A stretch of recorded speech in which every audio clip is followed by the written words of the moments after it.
Donc Emmanuel Boudier, qui est thérapeute comportementaliste, et pour débuter, Emmanuel, eh bien, qu'est-ce que la thérapie comportementale cognitive et quelle est son origine? D'accord. Donc, d'abord, moi, je tiens à vous remercier de m'avoir invité dans cette émission.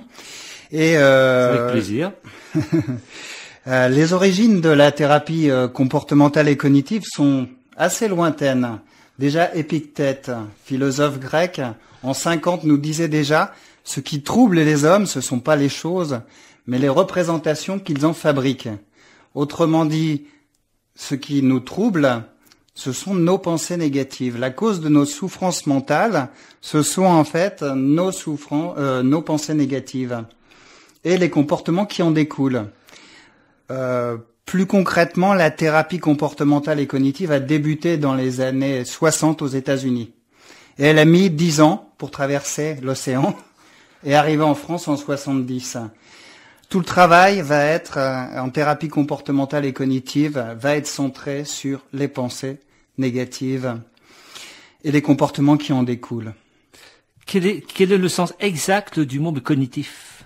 Alors, le sens du mot cognitif, c'est l'ensemble des fonctions de l'esprit liées à la connaissance. Langage, mémoire, raisonnement. Mais pour la thérapie comportementale et cognitive, plus particulièrement, on va s'intéresser au raisonnement. Oui, je vous en prie. Aux pensées négatives, au raisonnement négatif. On va aussi s'intéresser aux pensées positives. On va essayer de développer ça. Donc, les buts de cette thérapie sont d'aider les gens, notamment de repousser certaines phobies. On aura l'occasion d'en reparler à la fin de l'émission. Il y a d'autres buts encore?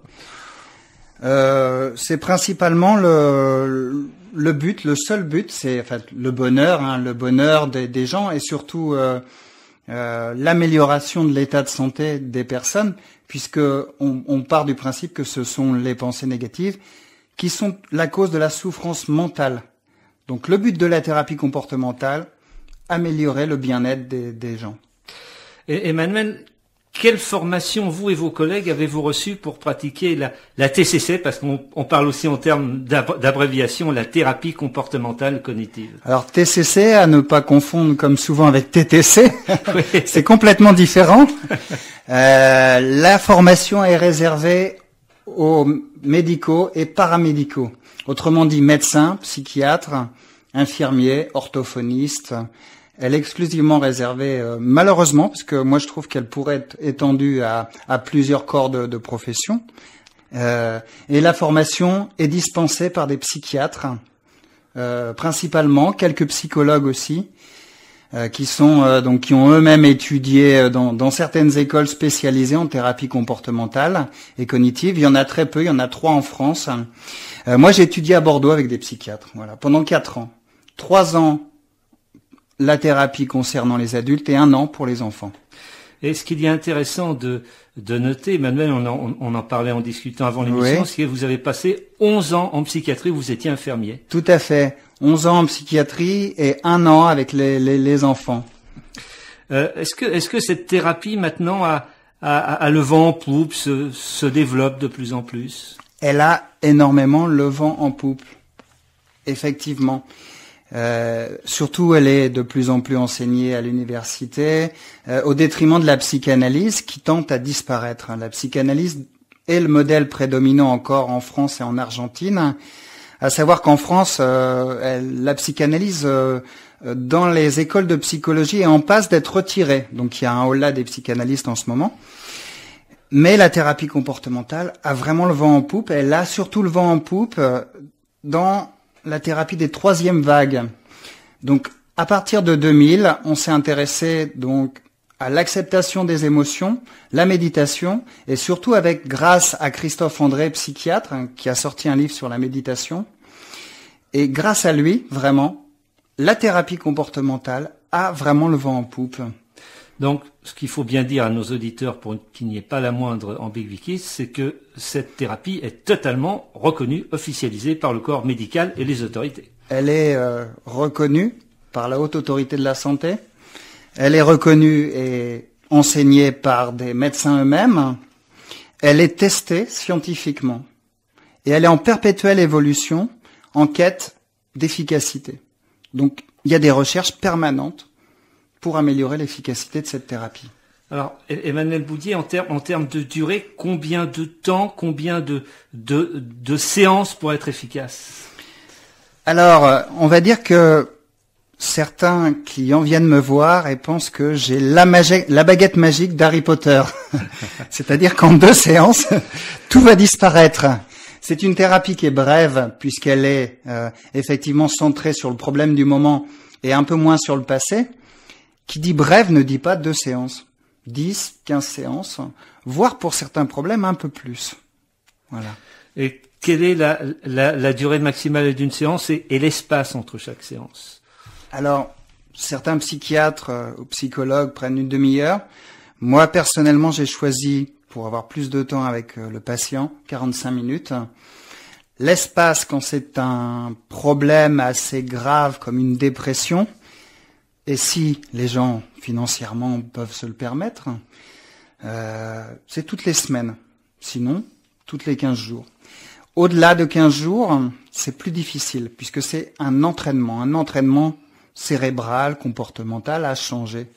Donc Emmanuel, la TCC prône le bonheur, l'équilibre à tout prix, mais est-ce que, question un petit peu tordue, mais je la pose, est-ce que l'humain ne risque-t-il pas de vivre alors dans une espèce d'autarcie bisounouresque et devenir égoïste, insensible au malheur d'autrui en ne pensant qu'à son bonheur?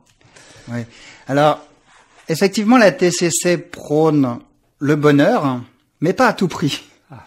Elle prône le bonheur en faisant de son mieux. D'accord? Et la 3e vague, justement, des thérapies comportementales prône l'altruisme, la gratitude, et j'en oublie une, mais en fait, elle est vraiment tournée vers l'autre. Voilà. Donc, c'est pas du tout le monde des bisounours où on serait égoïstement heureux. Non. On essaie d'être heureux soi-même pour rendre les autres heureux. Je crois que c'est important de le préciser. Oui. Est-ce qu'il y a des métiers, des générations qui reviennent plus souvent en consultation? Alors absolument pas. Absolument pas. J'ai tous les corps du métier. Du boulanger au médecin, à l'avocat. Tous les corps de métier sont touchés par ces pensées négatives et cette souffrance mentale. Et de plus en plus avec cette société qui est, on va dire, de plus en plus stressante. Alors, en quoi la TCC est-elle supérieure aux autres thérapies? Parce qu'il y en a eu beaucoup des thérapies pour essayer d'aller mieux. Oui. Alors, moi je dirais pas qu'elle est supérieure aux autres. Moi j'adore toutes les autres thérapies, mis à part la psychanalyse, vous l'aurez compris. Vous l'avez compris. La thérapie systémique, la PNL, c'est un peu programmation neurolinguistique, la thérapie centrée sur la personne, sophrologie, toutes ces thérapies qui améliorent vraiment et qui sont des thérapies brèves, moi j'adore ces thérapies. Je trouve que la TCC est une technique de plus qui est efficace parce que justement, comme je le disais, beaucoup moins centrée sur le passé, beaucoup plus centrée sur le problème du maintenant, et puis qui donne des outils. C'est-à-dire, la personne va venir, on va analyser pendant 2-3 séances son problème, et la personne va repartir chez elle avec des outils pour permettre, premièrement, d'être rapidement autonome par rapport au thérapeute, et puis être autonome par rapport à sa souffrance mentale, surtout. Alors, si j'ai bien compris, Emmanuel, et c'est ça qui est intéressant, c'est que c'est une thérapie bilatérale et non unilatérale. Le thérapeute échange avec le patient, il n'est pas le seul à parler, à décider. Alors, le patient a le droit de dire « je ne suis pas d'accord ». Le thérapeute réagit en fonction. Je prendrai un petit peu l'image, cette image que nous sommes tous les deux, thérapeute, patient, sur une montagne. La montagne de la sérénité. Nous sommes face à face, en train de se regarder.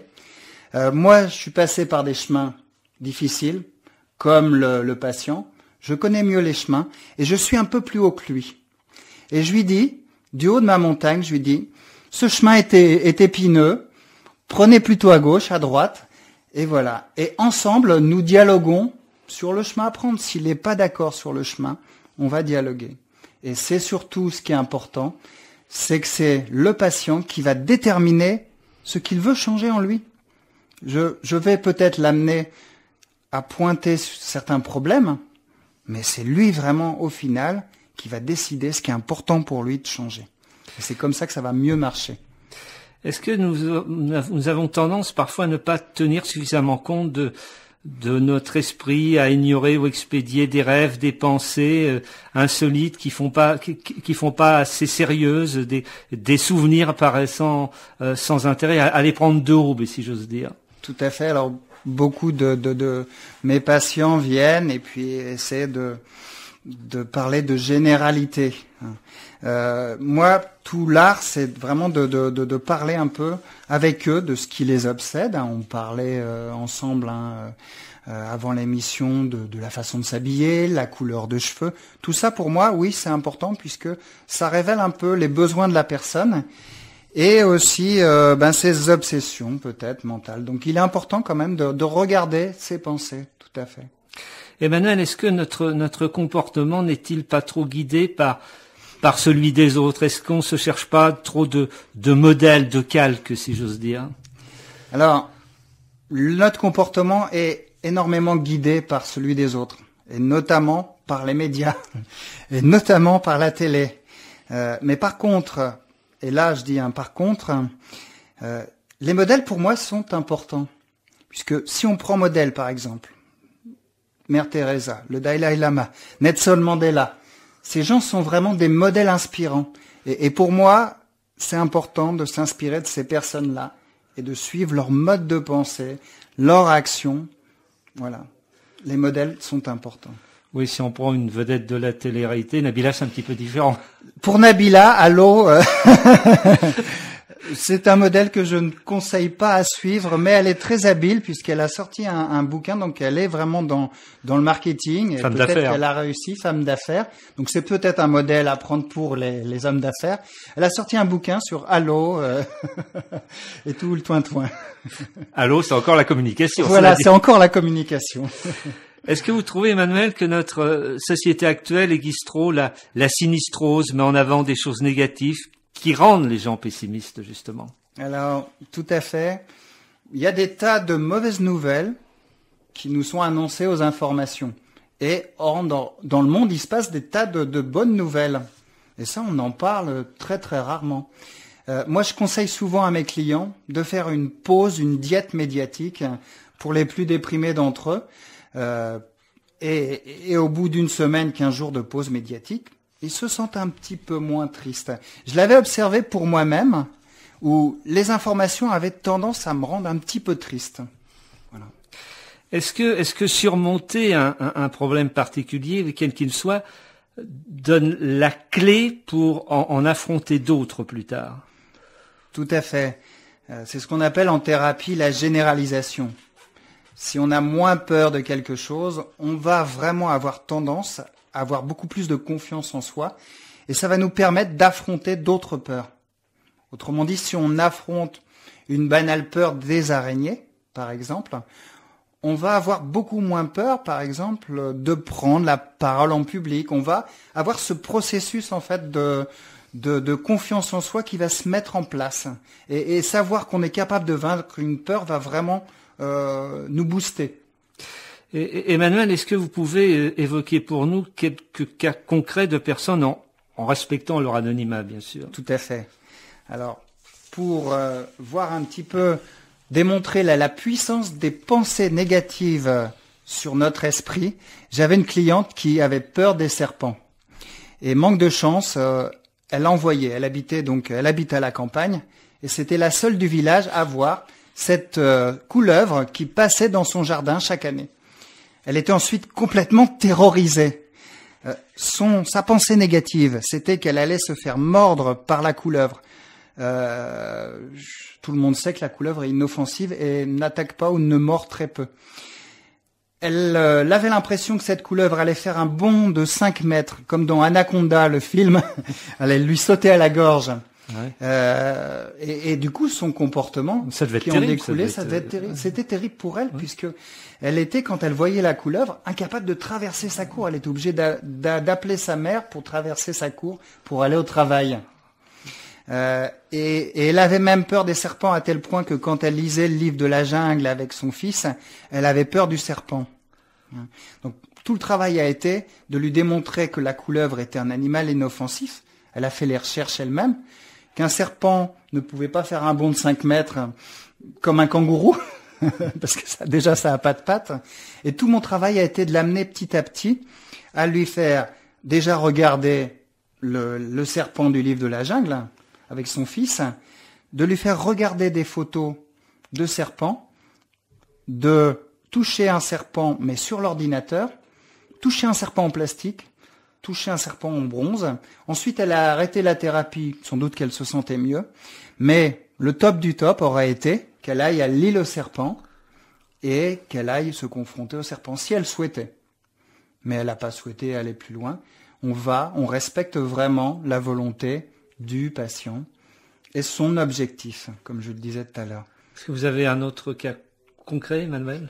Alors un cas concret, c'est un ingénieur que j'ai eu qui était licencié économique, un ingénieur de haut niveau, et qui s'est mis à déprimer avec cette pensée négative, c'est de ma faute, je ne vais pas retrouver de travail, le monde est pourri, c'est la crise économique. Et il s'est mis à ne plus rien faire chez lui. Voilà. Tout mon travail a consisté, déjà dans un premier temps, à lui faire reprendre toutes les activités qu'il ne faisait plus à la maison. Se laver, se faire à manger, reprendre le sport. Et ensuite, on a travaillé sur son mode de pensée.